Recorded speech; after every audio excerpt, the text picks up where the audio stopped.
I need to tell you something that happened to me 8 days ago that's going to sound completely impossible, but I swear on everything I hold sacred that every word of this is true. I was sitting alone in a cemetery in Prague at midnight, sobbing over my grandmother's grave marker that I had finally found after 3 years of searching, when Jesus appeared beside me and answered the question that's been haunting me since I was 7 years old. What really happens when we die? What he showed me didn't just change my understanding of death. It completely shattered everything I thought I knew about life. But before I begin my story, let me know in the comments where you are listening from and what time it is.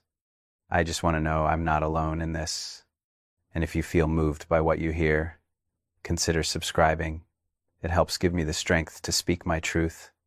Now, let's get into my story. I'm recording this from my hotel room in Prague, Czech Republic, where we just finished filming some additional scenes for The Chosen. It's 3 a.m. and I should be exhausted, but I can't sleep because what Jesus revealed to me about death and what comes after has completely revolutionized how I see everything, every relationship, every moment, every breath I take. Let me back up and tell you how I ended up in that cemetery in the first place. My grandmother, my yaya, was the most important person in my childhood. She's the one who taught me about faith, who prayed with me every night, who made me feel like I was the most special kid in the world. She immigrated from Greece when she was just 16, worked multiple jobs to support her family, and somehow still found time to spoil her grandchildren with unconditional love. But when I was 7 years old, she was diagnosed with cancer. I remember sitting in that sterile hospital room, watching this woman who had seemed invincible to me suddenly look so small and fragile in that bed. That's when I first asked the question that would haunt me for the next 30 years. Yeah, what happens when people die? She smiled at me with those eyes full of love and said, "My little Jonathan, when we die, we go home to Jesus. And it's the most beautiful place you could ever imagine." Then she squeezed my hand and said, "But don't you worry about that now. I'm going to fight this thing." She did fight. For 8 months, she battled that cancer with everything she had. But I could see her getting weaker, and I became obsessed with the question of death. I would lie awake at night wondering what going home to Jesus actually meant. Was it real? Was it just something adults said to make kids feel better? If heaven was so beautiful, why was everyone so sad about people going there? When she died, I was devastated. But what made it worse was that nobody could give me answers that satisfied the questions burning in my 7-year-old heart. The priest talked about eternal rest and being with God, but it all felt vague and distant. My parents tried to comfort me with stories about her watching over me from heaven, but I wanted details. I wanted to know what she was actually experiencing. As I grew up, the question never left me. I studied theology, read countless books about near-death experiences, talked to pastors and priests and spiritual directors, but nothing ever felt complete. Nothing ever gave me the concrete understanding my heart was craving. When I was cast as Jesus, I thought maybe playing him would give me some special insight into what comes after death. I studied every passage in the Gospels where Jesus talks about eternal life, about his Father's house with many rooms, about the thief on the cross being with him in paradise that very day. But even portraying those scenes, even speaking those words as Jesus, I still felt like I was missing something fundamental. 3 years ago, I decided I needed to find my grandmother's grave. She had been buried in Prague, where she had some distant relatives, but our family had lost touch with that side after her death. I hired a genealogist, spent months researching cemetery records, made 2 previous trips to Prague that ended in disappointment. But this time, filming in Europe gave me another opportunity. I had 1 free day before we flew back to the States, and I was determined to finally find her resting place. I'd located what I thought was the right cemetery, a beautiful ancient place called Olsztyny Cemetery that dates back to the 15th century. I spent 6 hours walking through that cemetery with a local guide, searching through records, checking grave markers. We found several graves with similar names, but nothing that matched exactly. As the sun began to set, I was ready to give up. This would be my 3rd failed attempt, and I was starting to think maybe I was never meant to find her. That's when my guide suggested we check one final section, an older area where many Eastern European immigrants had been buried in the mid-20th century. We walked through rows and rows of weathered headstones, many with inscriptions in languages I couldn't read, and then I saw it. A simple granite marker with her name, her dates, and a small cross. After 3 years of searching, I had finally found my yeah. I knelt down in front of that headstone and just lost it. All the grief I had carried for 30 years, all the questions I had never gotten answers to, all the longing to understand what had happened to the woman who had loved me so completely, it all came pouring out. I sat there in that cemetery as darkness fell, talking to her grave like she could hear me. I told her about the chosen, about how her faith had shaped my faith, about how I wished she could see what my life had become. I told her how much I missed her, how many times I had needed her wisdom over the years. But then the old question came back with a force that surprised me. Yeah, I said out loud, not caring if anyone could hear me. I still don't know what happened to you when you died. I still don't understand what going home to Jesus actually means. Are you really somewhere? Can you really see me? Is consciousness real after death, or is it just nothing? The cemetery was completely silent. Most of Prague was asleep. I was alone among thousands of graves, feeling more isolated and confused about death than I had ever felt in my life. That's when I did something I had never done before. Instead of asking pastors or theologians or reading more books, I decided to ask Jesus directly, not as part of my preparation for a role, not as an intellectual exercise, but as someone who desperately needed to understand one of the most fundamental questions of human existence. Jesus, I said, looking up at the stars barely visible through Prague city lights. I've been carrying this question for 30 years. I've played you for 6 years, spoken your words about eternal life dozens of times, but I still don't really understand what happens when we die.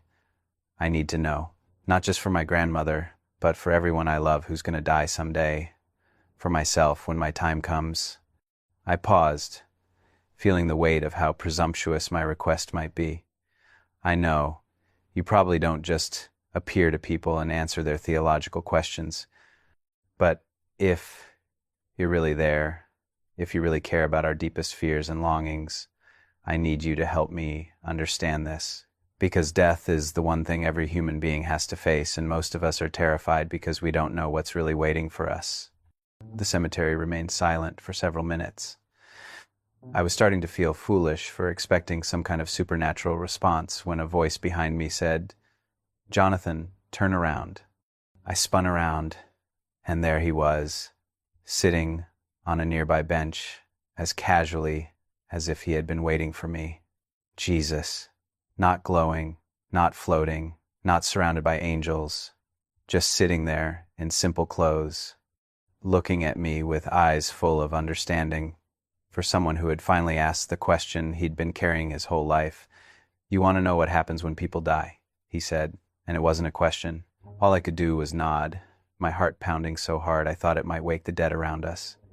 "Then I'll show you," he said, standing up and walking toward me. "But I have to warn you, what you're about to see is going to change everything you thought you knew about death, about life, about why you're here and what you're preparing for." He sat down on the ground next to my grandmother's grave, completely at ease in this place that most people find unsettling. "Are you ready to see what really happens when someone dies?" he asked. I nodded again, though I wasn't sure I was ready for anything. "Then take my hand," he said, extending his hand toward me, "because we're going to take a journey." The moment I touched his hand, everything changed. We were no longer in that Prague cemetery. We were somewhere else entirely, somewhere that defied every assumption I had ever made about death and what comes after. And what Jesus showed me in that place will shock you as much as it shocked me. "The first thing you need to understand," he said as this new reality settled around us, "is that death is not what anyone thinks it is. Not religious people, not atheists, not even most Christians. What actually happens when someone dies is far more complex, far more beautiful, and far more purposeful than anything human beings have imagined." I looked around at where we were, and what I saw challenged everything I thought I knew about life, death, and what it means to be human. But before I show you your grandmother, Jesus said, you need to understand the bigger picture. You need to see what death actually is, what it's for, and why it's not the end of anything. It's the beginning of everything. That's when the real journey began. The place where Jesus had taken me was unlike anything I could have imagined. It wasn't clouds and harps, and it wasn't fire and brimstone. It was, how do I even describe this? It was like being inside pure possibility itself. Everything around us seemed to shimmer with potential, as if reality here was more real than the reality I had always known. Where are we? I asked, my voice sounding different in this space. We're in the space between, Jesus said simply. The place where every human soul passes through when they leave their physical body. What most people call death is actually a transition point, a doorway, and what they think of as the afterlife is really just the next phase of an eternal journey that began long before they were born. He gestured around us, and suddenly I could see what looked like streams of light moving in every direction, each one pulsing with unique colors and patterns. Each one of those lights is a human soul, he explained. Every person who has ever died passes through this place. But here's what will shock you. Death isn't a punishment for sin, and it's not even really an ending. Death is a graduation. I stared at him, trying to process what he was saying. A graduation? Earth is a school, Jonathan, a training ground. Every human life is a curriculum designed to teach specific lessons about love, forgiveness, courage, sacrifice, faith. When someone dies, they're not being removed from life. They're graduating to the next level of existence. He pointed to one of the streams of light that was particularly brilliant. But here's the first shocking truth about death. Not everyone graduates to the same place. Not because I'm judging them, but because they've prepared themselves for different levels of responsibility in the eternal kingdom. I thought about all the sermons I'd heard about heaven and hell, about salvation and damnation. So you're saying there are levels of heaven? Jesus smiled. I'm saying heaven is far more vast and complex than anyone has imagined. Remember when I told my disciples that in my Father's house are many rooms? I wasn't speaking metaphorically. There are infinite realms of existence, infinite ways to serve, infinite opportunities for growth and learning and love. He began walking, and I followed him deeper into this space between worlds. The second shocking truth about death is that it's not a surprise to anyone's soul. Deep down, every person knows exactly when their time on earth is complete. They've learned what they came to learn, or they've reached the limit of what they can accomplish in that particular lifetime. But what about accidents? I asked. What about people who die young, or tragically? Jesus stopped walking and turned to face me, his expression infinitely compassionate. This is going to be hard for you to understand, but there are no accidents in death. Every soul chooses, on some level, the circumstances of their departure from earth. Not consciously, but spiritually. They choose based on what will serve their highest growth and the highest good of everyone their death touches. The implications of this were staggering. So, when my grandmother died of cancer, she chose that death, yes. Not because she wanted to suffer, but because her suffering and her courage in facing death taught you and your family lessons about faith and love that you couldn't have learned any other way. I felt tears starting as I began to understand the profound purpose in what had seemed like senseless loss. The third shocking truth about death, Jesus continued, is that consciousness doesn't just continue after physical death, it expands. Most people think of death as a reduction, a losing of awareness, but it's actually an explosion of consciousness. When someone dies, they suddenly understand things they never could have grasped while limited by a physical brain. He gestured toward another stream of light. That soul just realized the true purpose of every relationship they had on earth. They can see how every person they met, every conversation they had, every conflict they experienced was part of a larger design to help them grow in love.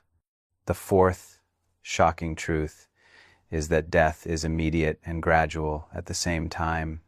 The moment someone's heart stops beating, their soul is instantly here in this space between. But the process of fully understanding their earth experience and preparing for their next assignment can take what you would think of as years, I watched as some of the lights moved quickly through this space, while others seemed to linger, pulsing with different rhythms. Why do some souls move faster than others? I asked. Because some people live their earth lives with greater awareness of their spiritual nature. They spent time in prayer, in meditation, in service to others. When they die, the transition feels natural because they were already living partially in the spiritual realm. Others are shocked to discover that consciousness continues, that they still exist. They need time to adjust. Jesus led me to what looked like a viewing area where we could observe what was happening in this space more closely. The fifth shocking truth about death is that reunion with loved ones is real, but it's not what people expect. When someone dies, they are indeed met by family members and friends who died before them. But these reunions aren't sentimental gatherings, they're purposeful meetings with their spiritual support team. I watched as one soul was surrounded by what appeared to be several other beings of light. What are they doing? Those are the souls who served as that person's spiritual family during their earth life. They're helping them review everything that happened, understand the lessons they learned, and prepare for whatever comes next. Some people call this a life review, but it's really a life celebration, a recognition of all the growth that occurred. The sixth shocking truth, Jesus said, his voice becoming more intense, is that hell, as most people understand it, doesn't exist. But separation from love does exist, and some souls choose it. I felt my theological understanding being completely restructured. What do you mean? Hell isn't a place I send people as punishment. Hell is a state of consciousness that souls create for themselves when they refuse to accept love, forgiveness, and growth. Even after death, every soul is given countless opportunities to choose love over fear, connection over isolation, growth over stagnation. But some souls, having spent their earth lives building walls around their hearts, continue to choose those walls, even here. He showed me a section of this space that was darker, where some lights seemed to be moving in circles rather than forward. Those souls are stuck in patterns of blame, resentment, self-hatred, or pride. They're not being punished, they're punishing themselves. And even they can choose differently at any moment. The seventh shocking truth about death is that everyone gets to see the full impact of their life, every person they influenced, every ripple effect of their actions, every way their existence mattered. This isn't judgment, it's revelation. They get to understand how their life served the greater good, even when they couldn't see it while they were alive. I thought about my grandmother again. So, she knows how her death affected our family. She knows everything, Jonathan. She knows how her faith shaped your faith. She knows how her love for you prepared you to portray me with authenticity. She knows how her death taught your family to hold each other more tightly. She can see the ripple effects of her life extending through generations. The eighth shocking truth, Jesus continued, is that reincarnation, as some understand it, is real, but not in the way most people think. Souls don't just randomly get recycled into new bodies. Each life is a carefully designed curriculum. When a soul completes their learning in one realm, they may choose to return to Earth for advanced lessons, or they may move on to serve in other dimensions of reality. But not everyone reincarnates? No. Many souls graduate beyond the need for physical existence. They move into roles as guides, teachers, healers in the spiritual realms. Others choose to become what you might call guardian angels, helping souls still learning on Earth. The universe has infinite need for conscious beings willing to serve love. The ninth shocking truth about death is that time doesn't work the way you think it does. From this perspective, all of Earth's history is happening simultaneously. Past, present, and future are all accessible. When someone dies, they can observe and even influence events across all of time. The implications of this were mind-boggling. So the dead can affect the living? Absolutely, they can send love, inspiration, guidance, protection. They can't override free will, but they can create circumstances that make it easier for their loved ones to make good choices. What people call coincidences are often interventions from souls who have graduated beyond physical existence. The 10th shocking truth, Jesus said, his expression becoming more serious, is that every death serves the spiritual evolution of humanity as a whole. No one dies just for their own sake. Every death teaches something to the living about love, about loss, about what really matters, about the preciousness of each moment. I was overwhelmed by the scope of what he was revealing. So, suffering and death have purpose? All suffering has purpose when it's understood correctly. Not the purpose of punishment, but the purpose of awakening. Suffering breaks open the human heart in ways that nothing else can. It strips away everything non-essential and reveals what's truly important. It forces people to ask deeper questions, to seek meaning beyond material existence. But the most shocking truth of all, Jesus said, his voice becoming soft and filled with infinite love, is that death is not required for any of this understanding. Everything I'm showing you about the nature of reality, about consciousness, about love and purpose and growth, all of this is available to people while they're still alive. Death is just one way to access this awareness, but it's not the only way. He turned to face me directly. That's why you're here, Jonathan. That's why I brought you to this place while you're still in your physical body. Because the people watching your life, the people who see you portray me, the people who are afraid of death and unsure about what comes after, they need to know that the love, the consciousness, the connection they're seeking is available right now. The space around us began to shift again, and I knew our journey was about to take us somewhere else. "Are you ready to see your grandmother?" he asked. My heart leaped. "She's really here? She still exists?" Jesus smiled, the most beautiful smile I'd ever seen. "Jonathan, she never stopped existing, and she's been waiting 30 years to talk to you." Suddenly we were in what I can only describe as a garden that existed beyond all earthly understanding of beauty, colors that don't exist on earth, painted landscapes that shifted and flowed like living art. The air itself seemed to sparkle with life and love, so concentrated you could almost taste it. And there, sitting on a bench beneath a tree whose leaves sang with gentle harmonies, was my Yaya. She looked exactly as I remembered her from my childhood. Vibrant, radiant, filled with that special kind of love that grandmothers have for their grandchildren. But there was something more now, something that hadn't been there when she was bound by her earthly body. She glowed with an inner light that spoke of deep peace, complete understanding, and joy beyond measure. "My little Jonathan," she said, standing up and opening her arms to me. "I've been watching you, and I am so proud of who you've become." I ran to her and embraced her, and in that moment I felt more complete than I had felt since I was 7 years old. She felt real, solid, present, not like a ghost or a memory, but like herself, fully alive and more herself than she had ever been on earth. "Yeah, I've missed you so much," I said through tears that felt like they were washing away 30 years of grief. "I've had so many questions, so many things I wanted to tell you." She held my face in her hands the way she used to when I was little. "I know, my darling. I've heard every prayer you've said, every time you've talked to my picture, every moment you've missed me. Death doesn't separate love, Jonathan. It only makes love stronger because it removes all the barriers that keep love from being perfect." Jesus stood nearby, smiling as he watched our reunion. "Tell him what you want him to know," he said gently to my grandmother. She took my hands and looked into my eyes with an intensity that somehow contained infinite gentleness. "The first thing I want you to understand is that dying was the most beautiful experience of my life. I know that sounds strange, but when my body finally let go, when I took my last breath on earth, it was like taking off shoes that had been too tight for too long." She gestured around the garden where we stood. "The moment I left my body, I was surrounded by so much love that I couldn't understand how I had ever felt alone or afraid. Your grandfather was there. You never met him, but he died before you were born. My parents were there, and my sister, who died when we were children.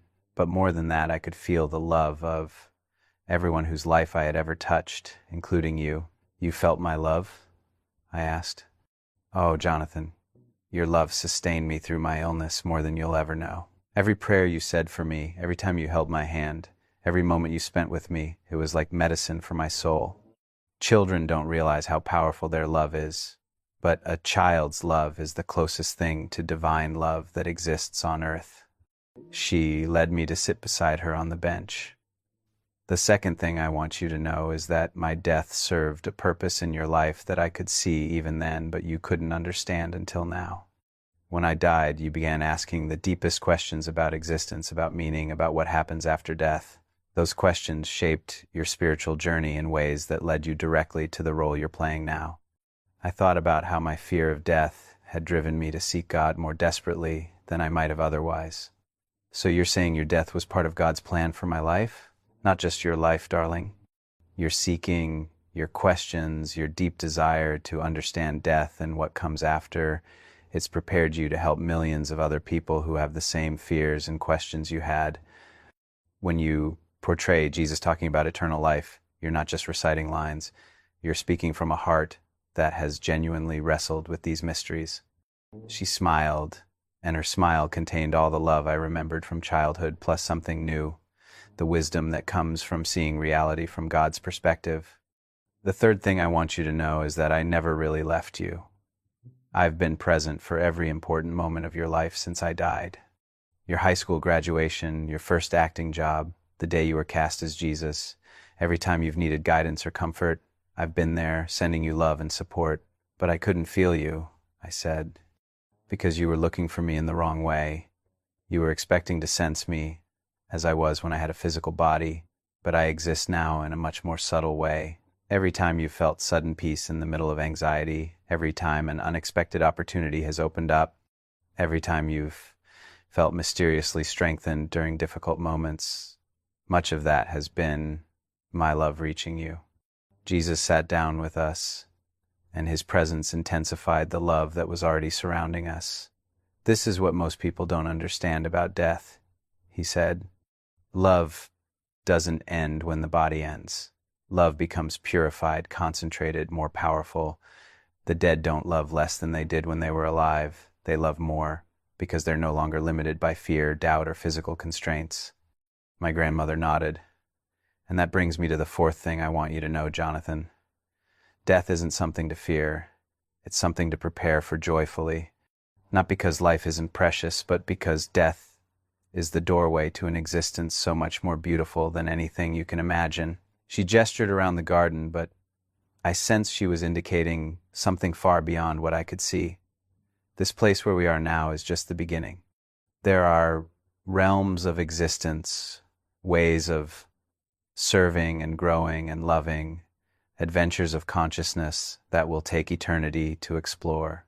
Death isn't the end of the journey, it's graduation to infinite possibility. But what about people who don't believe? I asked. What about people who have no faith? Jesus answered this one. Belief doesn't determine what happens after death, Jonathan. Love does. Some of the most loving people I've ever known have struggled with traditional religious belief. And some of the most religiously correct people have struggled with actually loving others. When someone dies, what matters isn't what they believed about me intellectually, but how they lived my teaching about love practically. My grandmother squeezed my hand. The fifth thing I want you to know is that every person you love who is still alive on earth will be okay.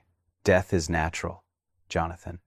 It's as natural as birth, as natural as growing up and leaving home. When people understand this, they stop clinging so desperately to life and start living more fully. She stood up and walked to the edge of a stream that flowed through the garden, its water looking like liquid light. And that brings me to the most important thing I want you to understand.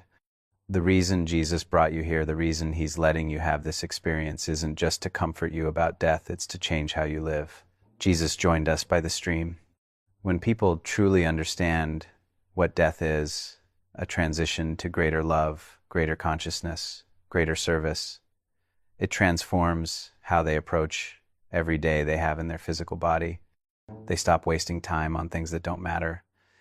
They prioritize relationships over achievements. They choose love over fear in every situation.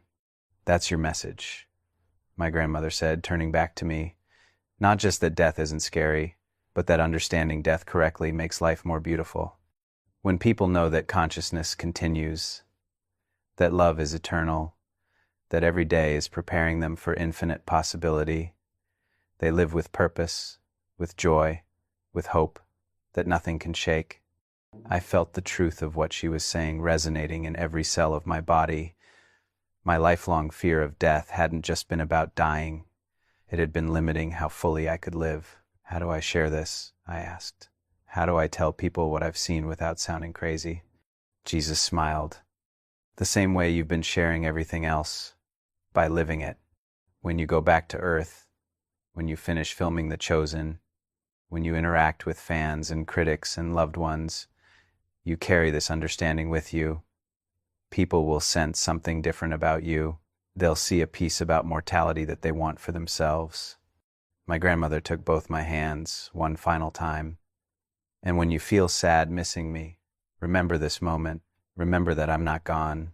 I'm just in a different classroom, learning different lessons, preparing for greater service.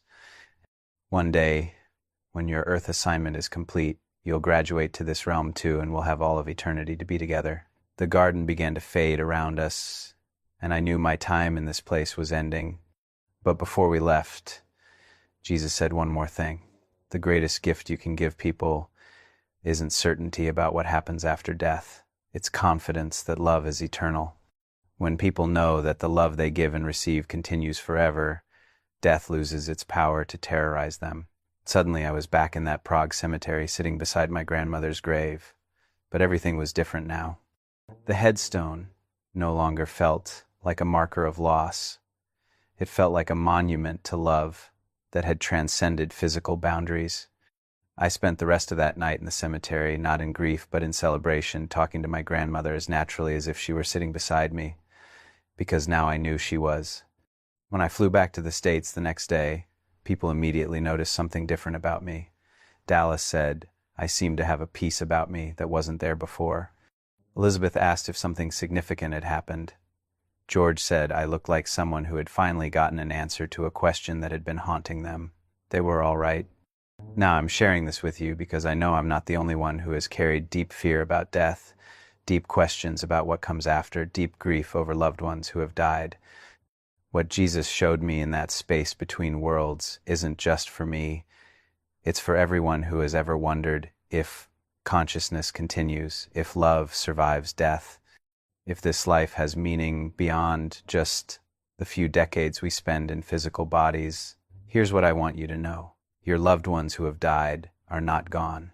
They exist in a state of consciousness more vibrant and alive than anything they experienced on Earth. They remember you, they love you, they're aware of your life, and they're actively sending you support in ways you probably don't recognize. Death is not punishment, it's graduation. It's not ending, it's beginning. It's not separation from love, it's union with perfect love. But the most important thing I learned is that this understanding should change how we live right now. When you know that consciousness is eternal, that love never dies, that every day is preparing you for infinite possibility, you stop living from fear and start living from hope. You prioritize the relationships that matter.